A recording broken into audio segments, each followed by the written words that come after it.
So, this is it. As you can tell by the title, this is going to be quite a sentimental video.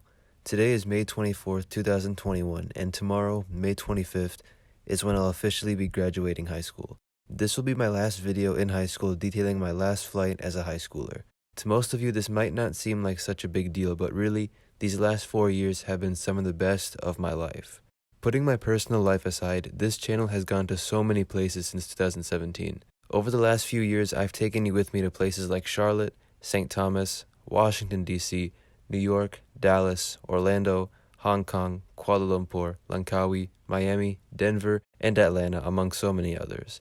I am forever thankful for the things I have experienced and the people who I have experienced these things with. And while I am sad to be concluding this amazing chapter of my life, I am excited for what's to come in the future, especially this summer.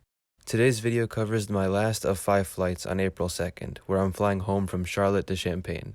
One cool thing I wanted to point out is that the aircraft I flew on that night I had actually seen earlier that day when I left Champaign that morning. This clip you see here was taken around 9 p.m. when I got off the plane in Champaign, and this clip was taken around 16 hours earlier, around 5 a.m., when I was about to take my first flight of the day to Chicago. If you look closely, you'll notice that the plane featured in these 2 clips is the exact same plane. I think the real giveaway here is the engine cowling. You can notice it's mismatched with 2 different colors, and then furthermore, if you look closely at the tail number, it's the exact same too. November 636 Alpha Echo. So to some of you that might not be such an impressive coincidence, but I still thought it was cool how at 5 a.m. that morning, when I was filming this clip, I had no idea this would be the exact plane that I'll be flying home that night. Anyway, that's all I wanted to share. I will now leave you to enjoy this video, my last flight as a high schooler.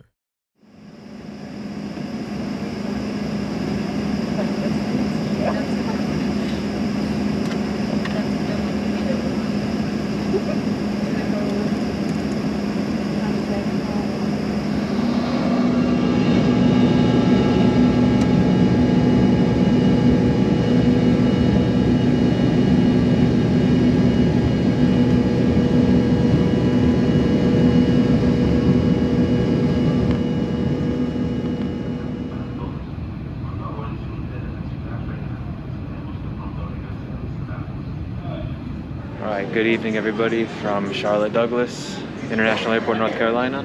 It's been a long day of traveling, but one more flight to go. Flying tonight from here in Charlotte back home to Champaign on the American Embraer 145 operated by Piedmont. That's not my plane. I'm over at the next gate, E2, which is, funny enough, the same gate I flew on this exact same route back in November. Arrived here on first class on the ERJ900 from Atlanta, and then next flight again back to Champaign. Should be hopefully a good flight. It's my last flight as a high schooler, so you know, that's something to think about. But hope you enjoyed the video. Let's get it started.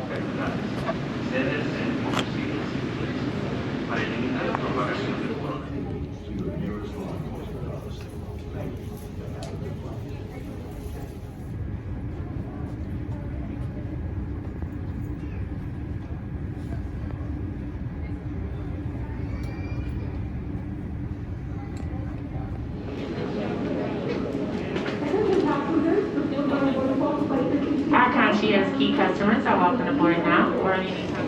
Do you want me to bring your backpack or do you pick?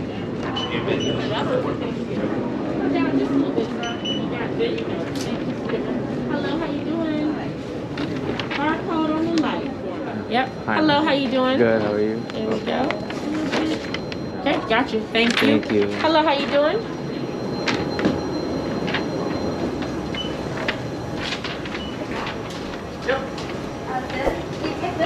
Yes. Okay, got it.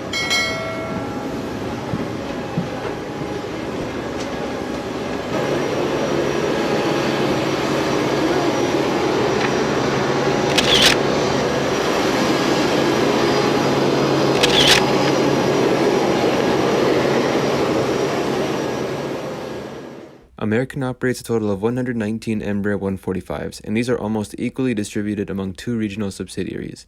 Envoy Air is the main operator with 62, and Piedmont is the other operator with 57.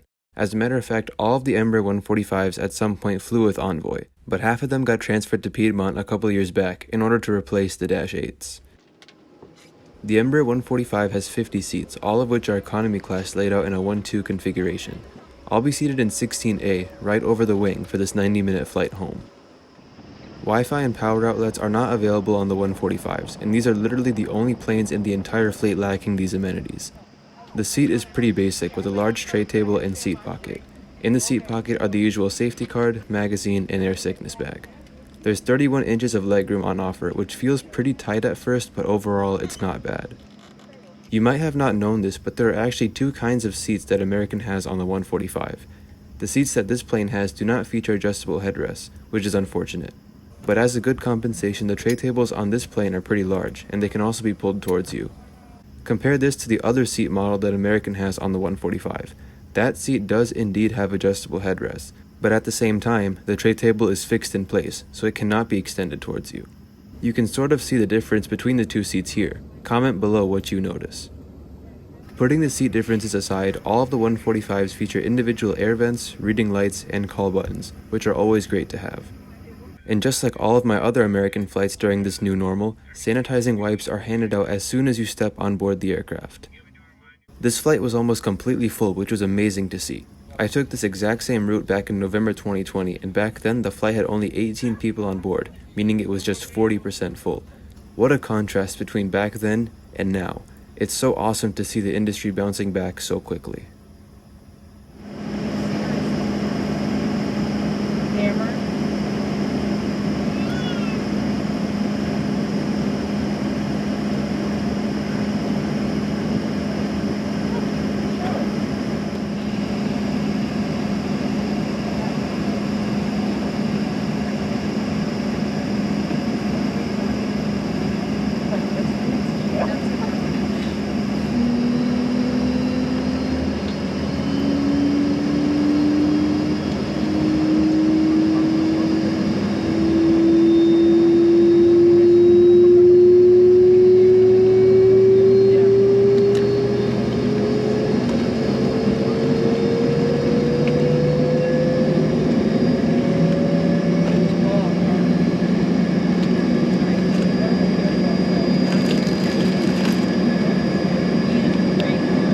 Personal articles should be stowed either overhead or under the seat in front of you. To prepare for departure, close your tray table and place your seat in the upright position.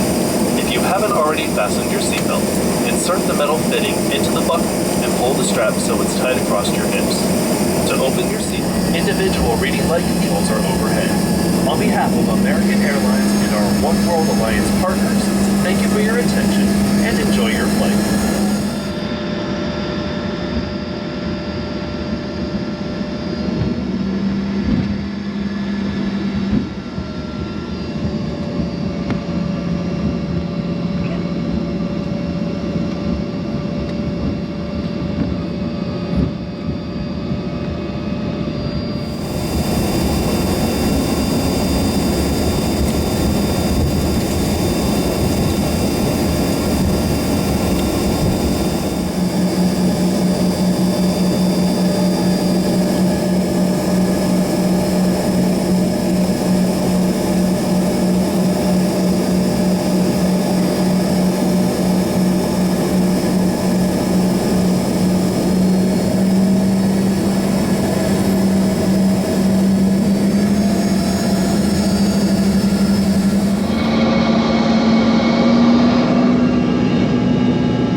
Aside from drinks being on request, there was no service on this flight. Like literally, there was nothing to do other than eat my dinner, try to sleep, or look out the window. It was pitch black both in the cabin and outside, so hence there's not much footage.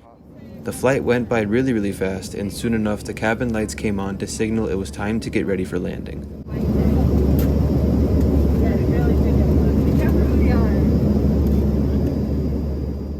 Our route tonight was pretty simple. I mean, we literally flew in a straight line for 90 minutes northwest to Champaign. The approach was a bit more interesting though. Tonight's approach into Champaign is one that I'm all too familiar with. We would initially fly past the airport and the city on downwind, then make a 180-degree turn over Champaign's west side before landing on runway 14 left.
welcome you to Champaign, where the local time is 9:16.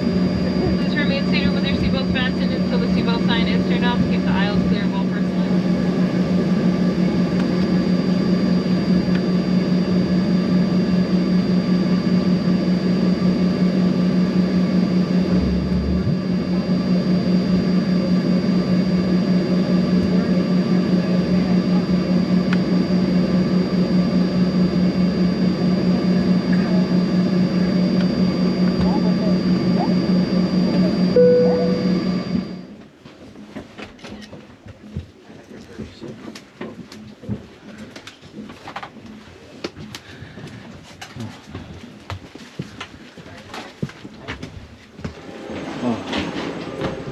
Thank you.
Alright, ladies and gentlemen, can you believe it? We're back where we started like 15 hours ago.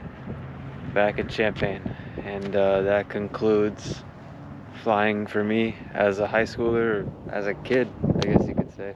Next time I fly, I'll most likely have graduated, or I don't even know. But what a crazy day it was. Best day trip of my life so far. Biggest one, best one. It's been an amazing series of videos. I really hope you all have been enjoying them. And if you enjoyed, don't forget to smash that like button. Subscribe if you're new to the channel. And let me know what y'all think of the videos. Anyway, that's it. Fighting Illini out. Thank you for watching. See you next time.